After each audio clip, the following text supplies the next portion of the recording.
अनपढ़ ते अखड़। हाँ हाँ अखड़ कहते बड़ा जिद्दल जिहा। हाँ जी ਆਪਾਂ ਕਹਿੰਦੇ बड़ा सुभाਅ ਦਾ अखड़ है, ਇਹਦੇ ਨਾਲ ਗੱਲ ਕਰਨ ਦਾ ਕੋਈ फायदा नहीं। ਇਹ ਚੀਜ਼ਾਂ ਕਿੱਥੋਂ ਸਾਡੇ ਵਿੱਚ ये यू अंग्रेज जो आगे बढ़े हुए हैं वो एजुकेशन की वजह से आगे बढ़े हुए हैं। और बम गिरता है तो वो अंग्रेज तो उछलता है, एकदम घबरा जाता है, लेकिन जाट जिसकी ट्रेनिंग भी अभी अच्छी तरीके से नहीं हुई थी वो फिर भी हौसले से लड़ाई लड़ता है। अदरवाइज फिजिक में, अदरवाइज जो है वो जो है जिगरे में, अदरवाइज ब्रेवरी में जो है वो हमसे मजबूत नहीं है। लेकिन कांग्रेस को जिस कम्युनिटी ने जितना जल्दी छोड़ दिया उसकी उतनी जल्दी तरक्की होती चली, वो उतना आगे बढ़ते चले गए। तो दयानंद ने जाटों को क्षत्रिय घोषित किया। इस तरीके से गाने बन गए फुकरापंथी के। मैं जेल में रहा भाई साहब 4.5 साल, मैंने देखा 90% तो हमारे लड़के हैं जेलों में। हमें फ्री में भी हमारे पूर्वजों की मेहनत से जो मिला उसकी हमने कीमत नहीं समझी, और कीमत नहीं समझी इस वजह से जो है हम लोग इस हवाबाजी में आ गए, हम लोग गलत ट्रैक के ऊपर चल पड़े। ये जो संगीतकार हैं, इन गीतकार हैं, इनका भी रोल रहा है फुकरापंथी में जाटों को लाने के। तो हिंदू स्ट्रक्चर के अंदर जाट की गिनती शूद्र के रूप में होती है।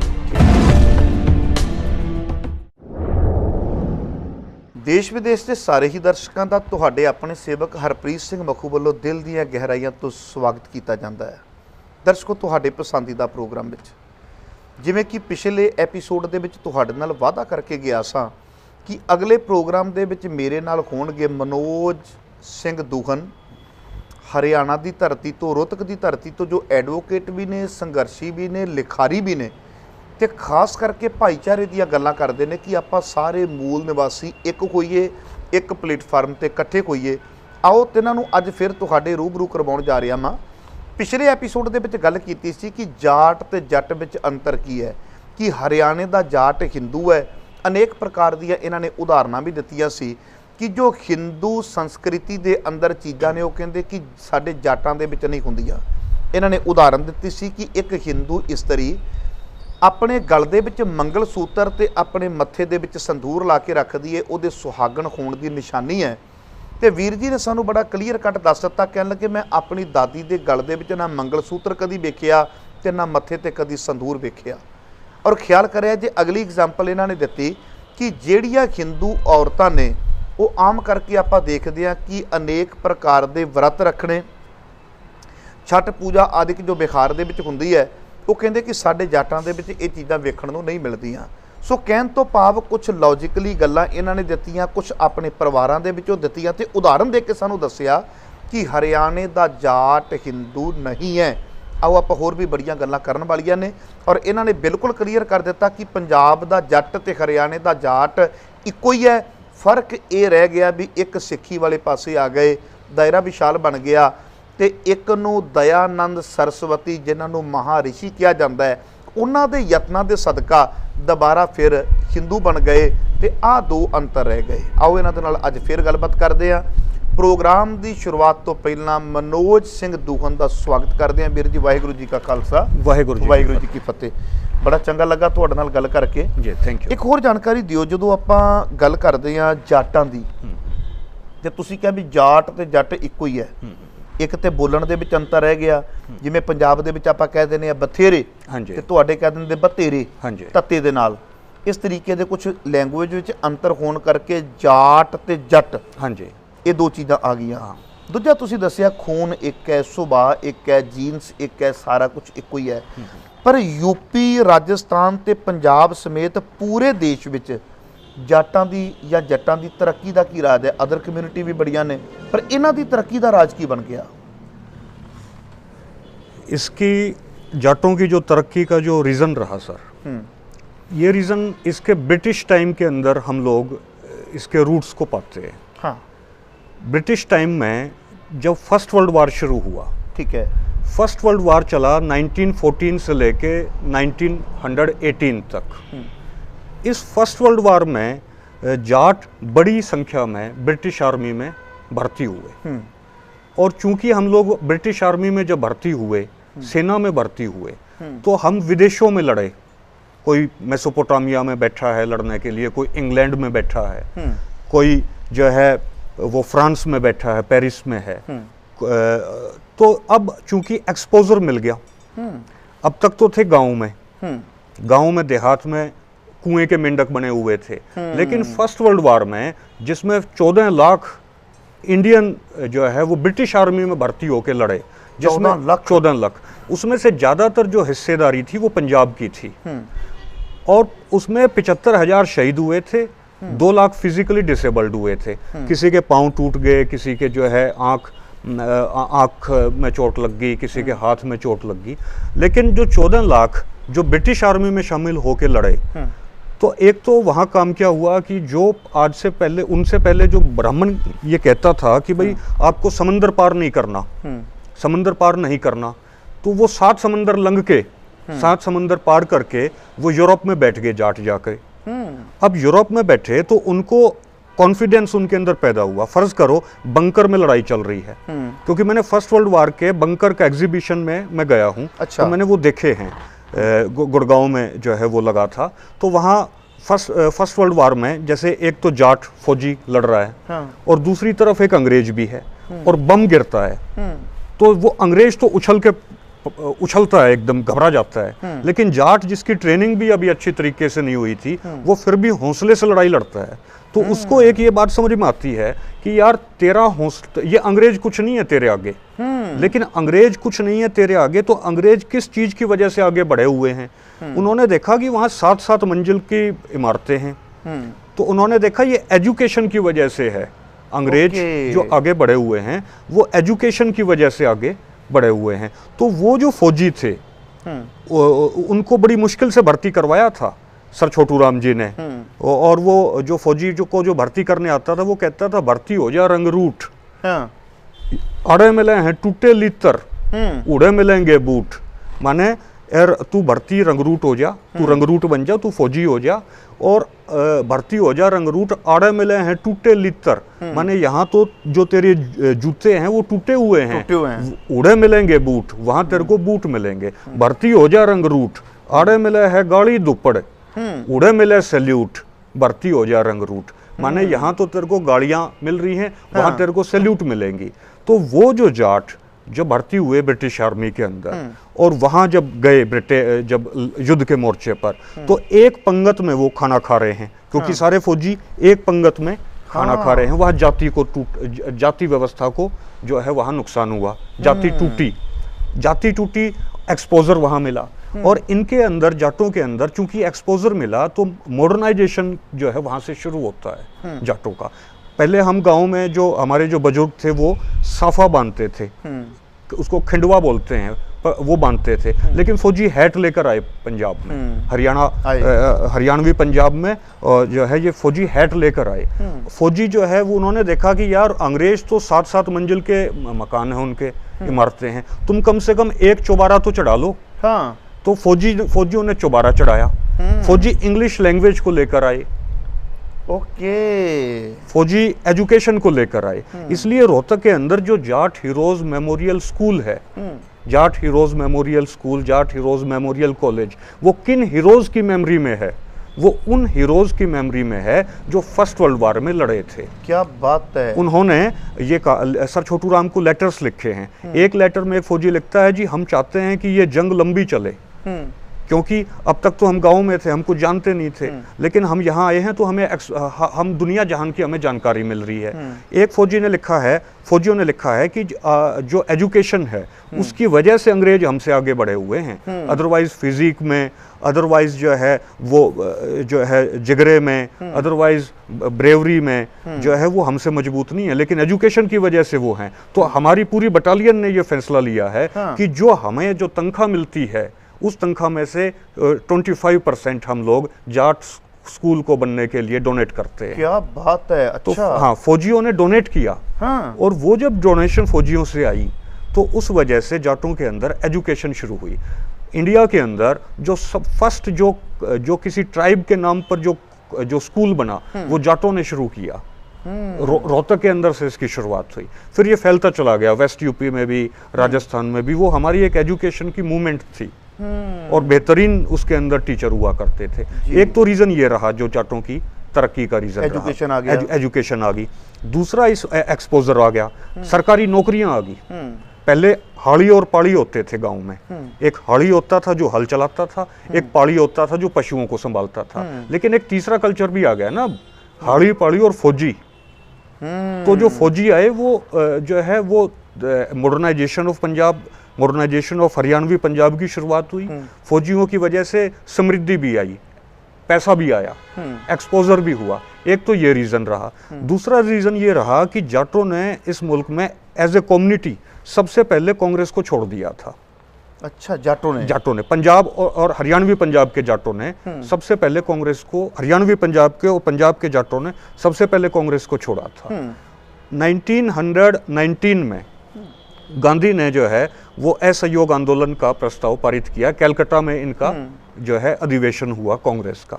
सर छोटूराम उस टाइम डेलीगेट थे, कांग्रेस में ही थे वो, और कांग्रेस में थे वो, और रोहतक में ही फाउंडर मेंबर थे वो कांग्रेस पार्टी के, डिस्ट्रिक्ट कांग्रेस कमेटी के। He was the first founder member और डिस्ट्रिक्ट कांग्रेस कमेटी इन रोहतक। सर छोटूराम जी कलकत्ता में गए। कलकत्ता में जब सर छोटूराम जी गए, हालांकि उस टाइम सर की उपाधि उनको नहीं मिली थी, तो चौधरी छोटूराम जी जब कलकत्ता में गए तो वहाँ गांधी ने एक प्रस्ताव पारित किया कि जो स्टूडेंट्स हैं वो सरकारी स्कूल को छोड़ दें, हम असहयोग आंदोलन शुरू करते हैं अंग्रेजों के बरखिलाफ, अंग्रेजों के खिलाफ। स्टूडेंट स्कूल को छोड़ देंगे और किसान लगान देना बंद कर देगा। सर चौधरी छोटूराम जी ने कहा कि आप किसानों से अपील कर रहे हैं, जिम्मेदारों से आप अपील कर रहे हैं कि वो लगान देना बंद कर दें, आप स्टूडेंट्स से अपील कर रहे हैं कि वो स्कूल छोड़ दें, सरकारी स्कूल छोड़ दें, लेकिन आप कम से कम व्यापारियों से, बनियों से भी तो अपील कीजिए। आप जो है जो व्यापारी वर्ग है उससे भी तो अपील कीजिए कि वो भी टैक्स देना बंद कर दे। तो गांधी ने कहा नहीं, जो व्यापारी होता है, जो बनिया है, वो कभी भी क्रांति का अगुवाई नहीं करता, क्रांति का वो झंडा अलंबरदार नहीं होता। क्रांति तो हमेशा पीजेंट क्लास करती है, हमेशा जमींदार लोग करते हैं, मजदूर लोग करते हैं, तो मैं उनसे अपील नहीं करूंगा। सर छोटूराम जी ने कहा कि आप अपील तो कीजिए कम से कम, असर हो या ना हो। गांधी ने कहा नहीं जी, मैं अपील नहीं करूंगा।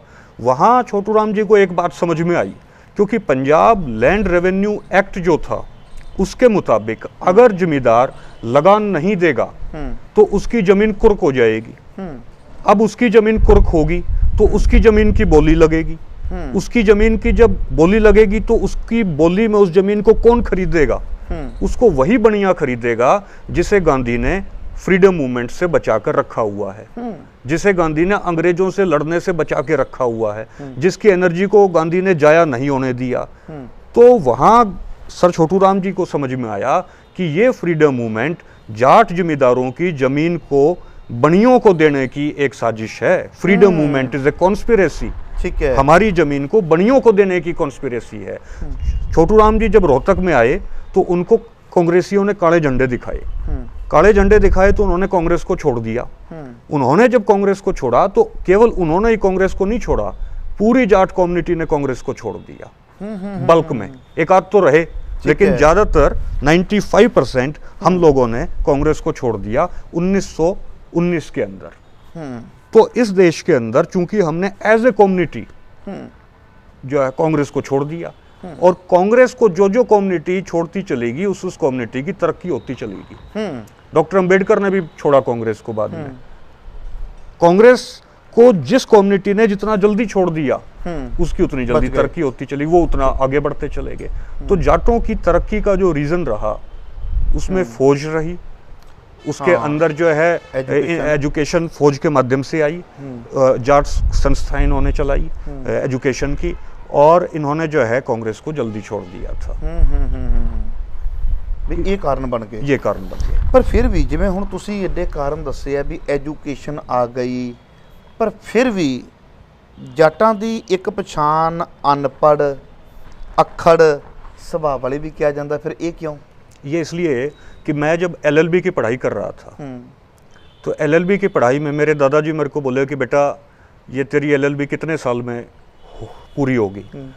तेरी वकालत की पढ़ाई कितने साल में पूरी होगी? तो मैंने कहा दादाजी ये 5 साल का कोर्स है, 5 साल में आप कर लेंगे इसको। तो बोले नहीं तू करेगा 7 साल में, 7 साल में, 7 ईयर्स, 7 साल में। तो मैंने कहा दादाजी 7 साल में क्यों करूँगा? तो उन्होंने कहा बेटा तेरा बापू ही तो पढ़ा है, हमारे पूरे परिवार में तेरे पिताजी ही तो पढ़े हैं, तो जाटों का दिमाग है सहज सहज खुलेगा। अच्छा, माने जाटों का दिमाग है ये धीरे धीरे खुलेगा। तो हमारा जो दिमाग जो अब तक बंद करके रखा हुआ था वो अब धीरे धीरे खुलना शुरू हुआ। वो पूरे तरीके से नहीं खुल पाया, आज भी नहीं खुल पाया है पूरे तरीके से। तो इस वजह से जाटों को अक्खड़ और ये जो है ये कहा जाता है।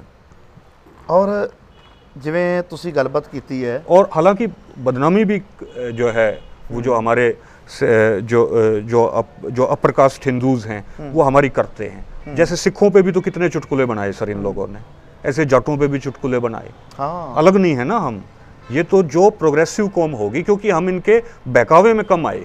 ओके, हम इनके बहकावे में कम आए। लाहौर की तरफ हमारे जो जाट थे वो मुसलमान बन गए, हाँ, पंजाब के जो जाट थे वो सिख बन गए, जो हरियाणवी पंजाब के जो जाट थे वो आर्य समाजी जो है गलती से बन गए, वो सिख नहीं बन पाए। लेकिन हमारी हिस्ट्री तो ये है ना कि ये फिनिक्स हैं, ये कभी भी खड़े हो जाएंगे और ये कभी भी तुम्हारी मुखालफत जो है कर देंगे, इसलिए इनको बदनाम करो, इनका मोरल डाउन करो। तो ये भी रीज़न रहा। एक ये भी कारण रहा, एक अनपढ़ता ਦਾ ਕਾਰਨ ਜਾਟਾਂ ਜਾਂ ਜੱਟਾਂ ਦੇ ਵਿੱਚ ਇਹ ਵੀ ਰਿਹਾ ਹੈ। ਮੰਨ ਲਓ ਇੱਕ ਬੱਚਾ ਹੈ, ਉਹਦਾ ਬਾਪ ਉਹਨੂੰ ਇਹ ਗੱਲ ਕਹਿ ਦਿੰਦਾ ਕਿ ਬੇਟਾ ਪੜ੍ਹ ਲਾ, ਪੜ੍ਹੇਗਾ ਸੋਹਣੀ ਰੋਟੀ ਖਾ ਲੇਗਾ, ਨਹੀਂ ਤੇ ਮੈਂ ਤੇ ਔਖੇ ਸੌਖੇ ਤੁਹਾਨੂੰ ਪੜ੍ਹਾ ਹੀ ਸਕਦਾ ਵਾਂ, ਕੱਪੜਾ ਲੀੜਾ ਲੈ ਕੇ ਦੇ ਸਕਦਾ ਵਾਂ, ਹੋਰ ਇਸ ਤੋਂ ਅੱਗੇ ਕੁਝ ਨਹੀਂ। ਕਈ ਵਾਰੀ ਐਸਾ ਵੀ ਹੋ ਜਾਂਦਾ ਵੀ ਜੇ ਕਿਸੇ ਬੱਚੇ ਦੇ ਨੰਬਰ ਘੱਟ ਆਉਣ ਤੇ ਕੋਈ ਕਹਿ ਦੇਵੇ ਵੀ ਤੇਰੇ ਨੰਬਰ ਘੱਟ ਬਹੁਤ ਆਏ ਆ, ਬਹੁਤ ਘੱਟ ਨੰਬਰ ਆਏ ਆ, ਉਹ ਕਹਿੰਦਾ ਕੋਈ ਨਾ, ਜੇ ਨੰਬਰ ਪਾਸ ਨਾ ਹੋ ਸਕੇ 4 ਕਿੱਲੇ ਹੈ ਵਾਲਾਂਗੇ ਆਪਾਂ, ਆਪਣੇ ਕੋਲ 4 ਡੰਗਰ ਨੇ, ਆਪਾਂ ਦੁੱਧ ਵੇਚ ਲਾਂਗੇ।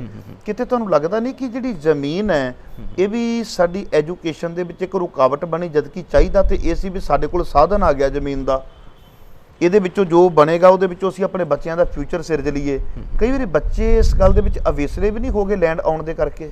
सर उस लैंड की वजह से ਵਿੱਚ ਵੀ ਜੱਟਾਂ ਨੂੰ ਦੇਖੋ ਕਿਸ ਤਰੀਕੇ ਦੇ ਨਾਲ ਫੁਕਰੇ ਬਣਾਤਾ। हाँ, लैंड की वजह से जो हमारी मेंटलिटी है वो लठमार की होगी, जो स्वाभाविक भी है, क्योंकि इस ज़मीन को हमने जो है बड़ी मुश्किल से जो है वो डांट के रखा। विदेशी हमलावर आए लेकिन हमने इसको रखा ना, हम टिके रहे। हाँ। वो लाठी के दम पे टिके रहे, अपनी तलवार के दम पे टिके रहे। अदरवाइज तो इन्वेडर्स बहुत आए इस मुल्क के अंदर। तो उसकी वजह से क्या हुआ, आप देखेंगे ब्राह्मण जो है ना वो सबसे ऊपर मानता है बुद्धि को, उसके बाद मानता है वो पैसे को, और सबसे जो तरले दर्जे पे मानता है, तीसरे नंबर पर मानता है वो लाठी को। जो क्षत्रिय है तलवार को, जो बनिया है बनिया सबसे ऊपर मानता है पैसे को, फिर मानता है वो बुद्धि को, और फिर वो मानता है लठ को। लेकिन जो शुद्र समाज है वो सबसे ऊपर मानता है लठ को, सब दूसरे नंबर पर मानता है वो पैसे को, और बुद्धि को वो सबसे नीचे मानता है। और लठ को इसलिए मानता है क्योंकि उस लठ के कारण ही वो लोग आज तक सर्वाइव करते आए हैं कि ज़मीन जो है वो इन्वेडर्स तो बहुत है यहाँ पर। तो इस वजह से हमारी ज़मीन की वजह से हमारी जो मेंटलिटी है वो लठमार बन गई, और वो हमारे डीएनए में चीज़ें आ गई। ओके, तो अब चूंकि डीएनए में आ गई तो वक्त लगेगा। जगजीत सिंह का है ना गाना कि लंबी दूरी तय करने में वक्त तो लगता है, और तो ये अभी वक्त लगेगा, लेकिन आ जाएगा। सीजनड हमारे बच्चे हो रहे हैं, हम लोग सीजनड हो रहे हैं, धीरे धीरे हो जाएंगे। ਜਿਵੇਂ ਤੁਸੀਂ ਇਹ ਗੱਲ ਦੱਸਿਆ ਵੀ ਜ਼ਮੀਨ ਜਿਹੜੀ ਹੈ ਉਹ ਵੀ ਕਿਤੇ ਨਾ ਕਿਤੇ ਸਾਡੇ ਡੀਐਨਏ ਵਿੱਚ ਚੀਜ਼ ਆ ਗਈ ਵੀ ਸਾਡੇ ਕੋਲ ਹੈਗੀ ਹੈ। ਹਾਂਜੀ ਹਾਂਜੀ। ਤੇ ਆਮ ਕਰਕੇ ਜੱਟਾਂ ਦੇ ਮੁੰਡਿਆਂ ਨੂੰ ਰਿਸ਼ਤਾ ਵੀ ਜਿਹੜਾ ਉਹ ਜ਼ਮੀਨਾਂ ਵੱਲ ਵੇਖ ਕੇ ਹੀ ਹੁੰਦਾ ਹੈ। ਹਾਂਜੀ ਹਾਂਜੀ। ਕਿ ਜੱਟਾਂ ਵਿੱਚ ਵੀ ਇੰਝ ਹੀ ਹੁੰਦਾ ਹੈ, ਅਗਲੇ ਪੁੱਛਦੇ ਵੀ ਕਿੰਨੀ ਹੈ, ਤੇ ਜੱਟਾਂ ਦੇ ਵਿੱਚ ਵੀ ਇਸ ਤਰ੍ਹਾਂ ਹੁੰਦਾ ਹੈ। ਭਾਵੇਂ ਪੜ੍ਹੇ ਲਿਖੇ ਯੁੱਗ ਦੇ ਵਿੱਚ ਵੀ ਆ ਗਏ ਤਾਂ ਵੀ ਕਿਤੇ ਨਾ ਕਿਤੇ ਜ਼ਮੀਨ ਫਿਰ ਵੀ ਆਪਾਂ ਪੁੱਛਣ ਲੱਗ ਪਏ ਹਾਂ। ਇੱਕ ਹੋਰ ਕਾਰਨ ਦੱਸ ਦਿਓ ਵੀ ਜਿਵੇਂ ਅਨਪੜ੍ਹ ਤੇ ਅੱਖੜ। ਹਾਂ ਹਾਂ। ਅੱਖੜ ਕਹਿੰਦੇ ਬੜਾ ਜਿੱਦਲ ਜਿਹਾ, ਹਾਂਜੀ ਆਪਾਂ ਕਹਿੰਦੇ ਬੜਾ ਸੁਭਾਅ ਦਾ ਅੱਖੜ ਹੈ, ਇਹਦੇ ਨਾਲ ਗੱਲ ਕਰਨ ਦਾ ਕੋਈ ਫਾਇਦਾ नहीं। ये चीज़ां कित्थों साडे विच आ ये गईयां? यूं आई भाई साहब कि दयानंद ने जाटों को क्षत्रिय घोषित कर दिया। हाँ। अब फर्ज करो मैं वकील हूँ, मुझे कोई कहे वकील साहब नमस्ते, तो मुझे सहज लगेगी चीज़, बट नेचुरल, क्योंकि मैं वकील हूँ तो मेरे लिए ये एक सहज बात, नेचुरल सी चीज़ होगी। कोई प्रोफेसर साहब है उसको कोई प्रोफेसर कहे उसके लिए भी सहज होगी, कोई डॉक्टर है उसको कोई डॉक्टर कहे उसके लिए भी सहज होगी ये बात। लेकिन फर्ज करो मैं दुबले पतले शरीर का हूँ, कोई मुझे कहे पहलवान जी नमस्ते, पहलवान जी राम राम, पहलवान जी सत श्री अकाल, तो मुझे खुशी होगी क्योंकि मैं पहलवान नहीं हूँ, मैं पहलवान नहीं हूँ। तो दयानंद ने जाटों को क्षत्रिय घोषित किया, अक्षत्रिय घोषित किया। तो जब जाटों को क्षत्रिय घोषित किया तो वहां से जाटों को चढ़ाने का, ताड़ पर चढ़ाने का सिलसिला शुरू होता है। ठीक है। अब जब जाटों को जब इन्होंने चढ़ाना शुरू किया कि भाई तुम तो क्षत्रिय हो, तुम तो सूर्यवंशी हो, तुम तो चंद्रवंशी हो, तुम्हारा इतिहास तो, अब झूठा इतिहास हमें जब दिया तो वो झूठा इतिहास तो इसलिए था ना कि हम जो है वो फूल जाएं हम। और चूंकि जाट फूल गया उस चीज से, उसने कहा हाँ जी मैं क्षत्रिय हूँ, खुश हुआ। खुश होने की बात नहीं थी। अगर वो वास्तव में खुश होता, क्षत्रिय होता तो खुश क्यों होता? जैसे मैं पहलवान, अगर कोई मुझे कहे मैं पहलवान नहीं हूं तभी तो खुश होऊंगा। तो जब जाटों को क्षत्रिय कहा, क्षत्रिय ये थे नहीं, आज तक इनको शूद्र कहते आए थे ब्राह्मण, आज तक इनको चंडाल कहते आए थे, आज तक इनको नरभक्षी कहते आए थे, अब इनको क्षत्रिय कह दिया तो ये चढ़ गए। और फिर 2 कदम आगे चलने की हमारी आदत है ही। 2 कदम आगे चल के खुद ही जाटों के लड़के जो है, मैं देखता हूँ हरियाणवी पंजाब में गाड़ियों के पीछे लिखते हैं 16 दूनी 8, माने खुद अपने बारे में कह रहे हैं 16 दूनी 8।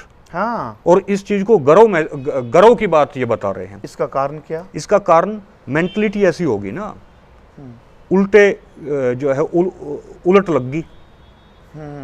उलट लगी का मतलब ये है कि भाई हमें जो सीधा रास्ते पे चलने चाहिए था वो हमारा रास्ता उलट हो गया और हम उलट चीजों में अपना गर्व महसूस करने लगे। 16 दूनी 8 लिखा हो तो समझ लो भाई ये जाट का छोकरा, ये जाट का लड़का। और जाट खुद लिख रहे हैं इस चीज को कि 16 दूनी 8 रहने दे, हम जाट हैं तो हमें जाट रहने दे। इस तरीके से गाने बन गए, इस तरीके से गाने बन गए फुकरापंथी के। मैं जेल में रहा भाई साहब 4.5 साल, मैंने देखा 90% तो हमारे लड़के हैं जेलों में, हरियाणवी पंजाब में। हाँ 90% तो हमारे लड़के हैं। क्यों हैं? इसी हवाबाजी के चक्कर में। और ये हवा, हालांकि ऐसा हमारे पूर्वजों का स्वभाव नहीं था। हमारे 1875 से पहले हमारे जो पूर्वज थे, हमारे जो एंसेस्टर्स थे, उनका स्वभाव नहीं था। उनका मेहनत करके खाने का स्वभाव था। वो मेहनत करते थे, इन बातों के लिए कहाँ टाइम था।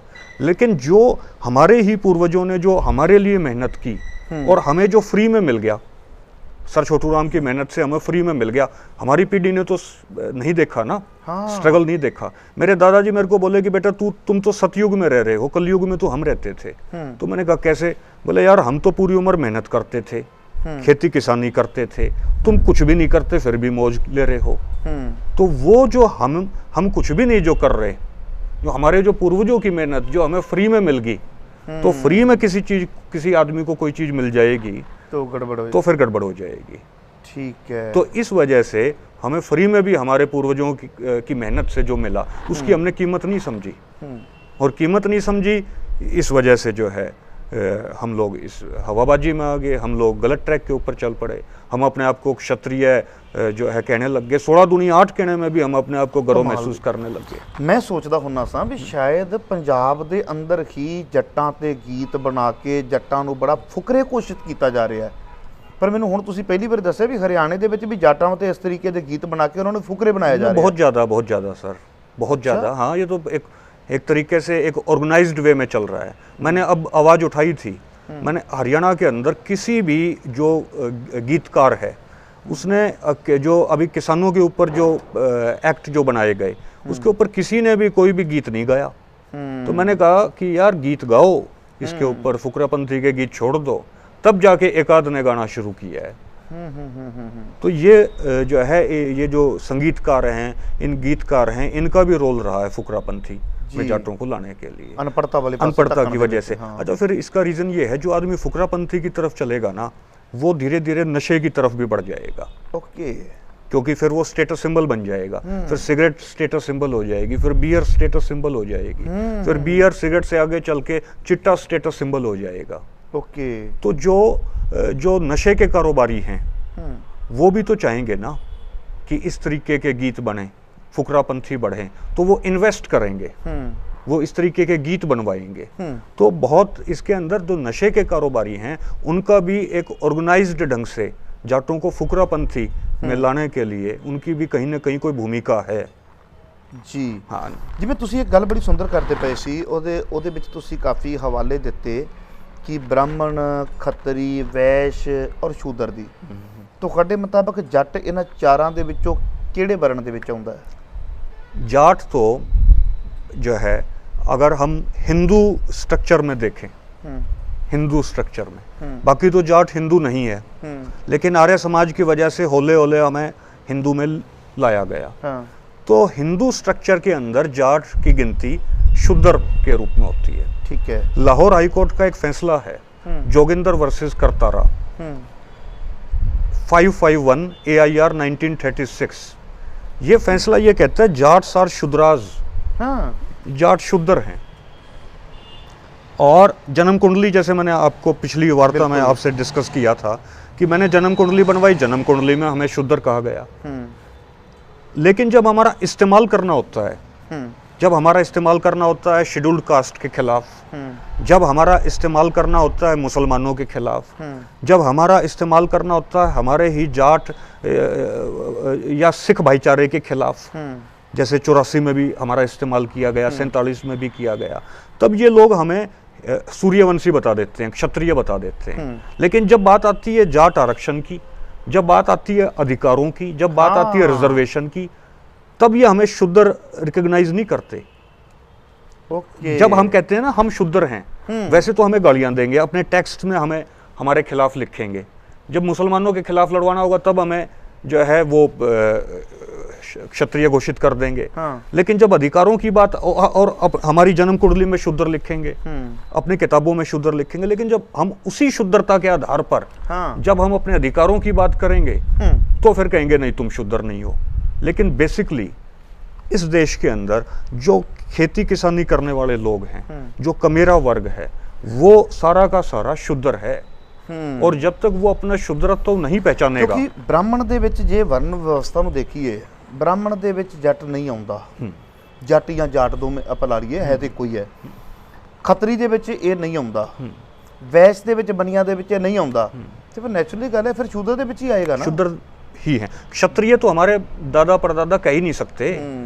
हरियाणवी पंजाब के अंदर आप किसी बुजुर्ग को कहो कि दादाजी क्षत्रिय कह के दिखाओ, वो जो अक्षय है ना उसका उच्चारण ही नहीं कर पाएगा। अच्छा, ये हमारे लोक डायलेक्ट का हिस्सा ही नहीं है अक्षत्रिय। तो हम तो अक्षत्रिय का उच्चारण ही नहीं कर पाएंगे भाई साहब। क्यों नहीं कर पाएंगे? क्योंकि हम शुद्र हैं। पर जट मानने को तैयार भी नहीं का ना। अब नहीं मानेंगे, इसी वजह से तो सारा नुकसान हो रहा है ना। ये तो अपने आप को अब जो है अपर कास्ट से भी ऊपर लेके जाएंगे। ये तो कहेंगे जी एफिल टावर भी हमने बनवाई है। ये तो मैं कहना जी, मैं एक दिन एक ਲੈਕਚਰ ਦੇ ਵਿੱਚ ਇਹ ਗੱਲ ਕੀਤੀ ਸੀ, ਲੌਜੀਕਲੀ ਗੱਲ ਕੀਤੀ ਸੀ, ਔਰ ਮੇਰਾ ਬਹੁਤ ਵੱਡੇ ਪੱਧਰ ਤੇ ਵਿਰੋਧ ਹੋਇਆ। ਹਾਂਜੀ, ਬਹੁਤ ਵੱਡੇ ਪੱਧਰ ਤੇ ਵਿਰੋਧ ਹੈ ਵੀ ਹਰਪ੍ਰੀਤ ਸਿੰਘ ਮਖੂ ਨੇ ਇਹ ਲੈਕਚਰ ਦੇ ਵਿੱਚ ਗੱਲ ਕਹੀ ਹੈ, ਇਹਨੂੰ ਆਪਣੇ ਸ਼ਬਦ ਵਾਪਸ ਲੈਣੇ ਚਾਹੀਦੇ ਨੇ। ਮੈਂ ਕਿਹਾ ਵੀ ਲੌਜੀਕਲੀ ਆਪਾਂ ਬੈਠ ਜਾਂਦੇ ਆ, ਆਪਾਂ ਇੰਟਰਵਿਊ ਕਰ ਲੈਂਦੇ ਆ, ਆਪਾਂ ਡਿਬੇਟ ਕਰ ਲੈਂਦੇ ਆ। ਡਿਬੇਟ ਦਾ ਹਿੱਸਾ ਤੁਸੀਂ ਵੀ ਬਣ ਜਾਓ, ਇਧਰ ਦੋ ਵਿਦਵਾਨ ਡਿਬੇਟ ਦਾ ਹਿੱਸਾ ਬਣ ਜਾਂਦੇ ਨੇ। ਹੁਣ ਦੇਖੋ, ਡਿਬੇਟ ਦਾ ਹਿੱਸਾ ਤੇ ਉਹੀ ਬਣੇਗਾ ਜਿਹਨੇ ਬ੍ਰਾਹਮਣਵਾਦ ਨੂੰ ਸਮਝਿਆ ਹੋਇਆ ਹੈ।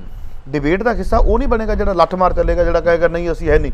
ਸੋ ਇਸ ਕਰਕੇ ਬਹੁਤ ਕੁਝ ਹੁੰਦਾ ਹੈ। ਤੁਹਾਡਾ ਧੰਨਵਾਦ ਕਿ ਤੁਸੀਂ ਬੇਬਾਕੀ ਨਾਲ, ਦਲੇਰੀ ਨਾਲ ਇਹ ਗੱਲਾਂ ਕੀਤੀਆਂ ਨੇ, ਤੇ ਦਿਲ ਦੀਆਂ ਗਹਿਰਾਈਆਂ ਤੋਂ ਸਮੁੱਚੀ ਅਕਾਲ ਚੈਨਲ ਦੀ ਟੀਮ ਵੱਲੋਂ ਤੁਹਾਡਾ ਧੰਨਵਾਦ ਕੀਤਾ ਜਾਂਦਾ ਹੈ। ਸੋ ਦਰਸ਼ਕੋ, ਥੋੜਾ ਜ਼ਿਕਰ ਕਰਦੇ ਹਾਂ। ਇਹ ਸਨ ਮਨੋਜ ਸਿੰਘ ਦੂਖਨ, ਹਰਿਆਣਾ ਦੀ ਧਰਤੀ ਤੋਂ। ਇਹਨਾਂ ਬਾਰੇ ਪਹਿਲਾਂ ਵੀ ਦੱਸ ਚੁੱਕਾ ਹਾਂ। ਇੰਤਜ਼ਾਰ ਰਹੇਗਾ ਕਿਉਂਕਿ ਸਵਾਲ ਮੇਰੇ ਕੋਲ ਬਹੁਤ ਜ਼ਿਆਦਾ ਨੇ। ਉਹਨਾਂ ਸਵਾਲਾਂ ਨੂੰ ਲੈ ਕੇ ਮਨੋਜ ਸਿੰਘ ਦੂਖਨ ਨੂੰ ਆਪਾਂ ਅਗਲੇ ਐਪੀਸੋਡ ਦੇ ਵਿੱਚ ਲੈ ਕੇ ਆਵਾਂਗੇ। ਵਾਅਦਾ ਕਰਕੇ ਜਾਣਾ ਵਾ ਕਿ ਅਗਲੇ ਪ੍ਰੋਗਰਾਮ ਦੇ ਵਿੱਚ ਵੀ ਮਨੋਜ ਸਿੰਘ ਦੂਖਨ ਹਿੱਸਾ ਹੋਣਗੇ। ਬੜੀ ਛੇਤੀ ਤੁਹਾਡੀ ਸੇਵਾ ਦੇ ਵਿੱਚ ਆਵਾਂਗਾ। ਦਿਓ ਇਜਾਜ਼ਤ। ਵਾਹਿਗੁਰੂ ਜੀ ਕਾ ਖਾਲਸਾ, ਵਾਹਿਗੁਰੂ ਜੀ ਕੀ ਫਤਿਹ।